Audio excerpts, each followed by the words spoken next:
What's this year been like?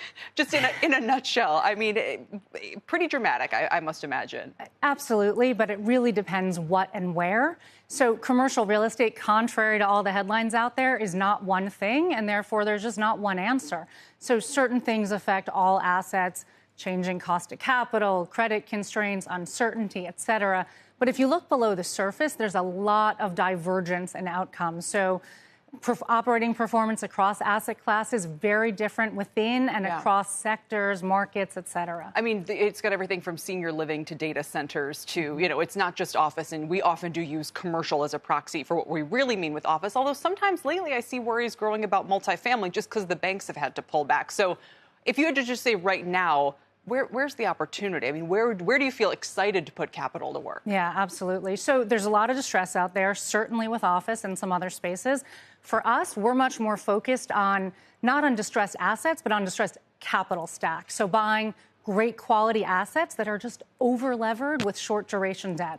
So some of those might be from, maybe from a few years ago, and we've seen all the headlines, someone has to hand back the keys. That's a situation where you could come in, that kind of thing? Absolutely. We expect, look, when your debt matures and you have to refi at half the proceeds and double the rate, something's got to give. And so we're there focused on providing very flexible rescue equity situations, sometimes buying assets, et cetera. What are the ones you want to buy versus the ones where you say, well, yeah, no, that's just not going to work? Yeah, look, I think it's misunderstood just how good fundamentals are in certain spaces on the ground. So vacancy at historically tight levels and certain mega trends really propelling demand. So what are those that we look at? We look at a complete reorientation of the global supply chain, changes in where goods are manufactured. We look at housing shortage. We look at aging population. So all of these things we think will ultimately grow long-term demand, regardless of cycles and... Although none of that sounds to me like you're scooping up office properties right now. And we know that a lot of the best buildings are kind of in a different situation than a lot of the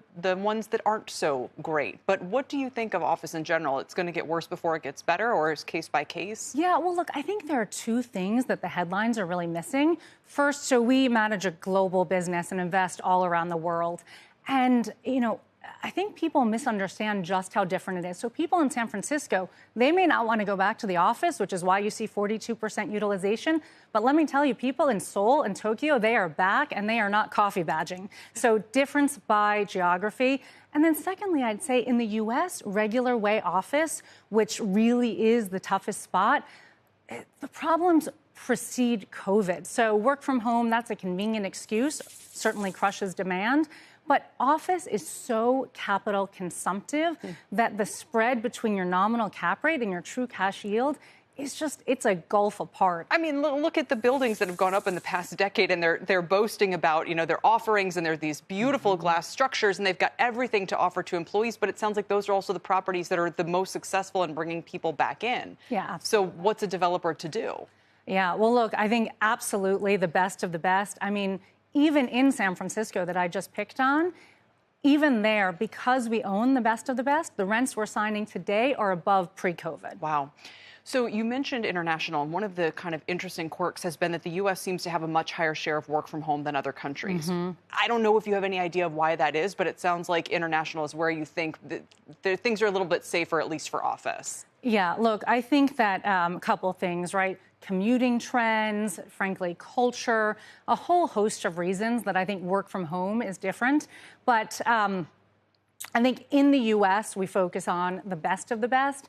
And we continue to invest in office a bit in places like Tokyo. Yeah, so there's like you said, much more normal trends there in some cases, and certainly overseas can be an option. So stepping back then and looking at the impact of higher rates, do you think this rate shock has been priced in now to the space?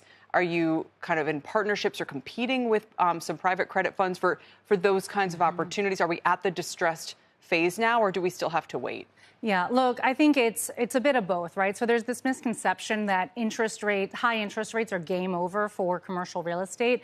And absolutely, it will be game over for guys that financed to perfection when rates were 0%.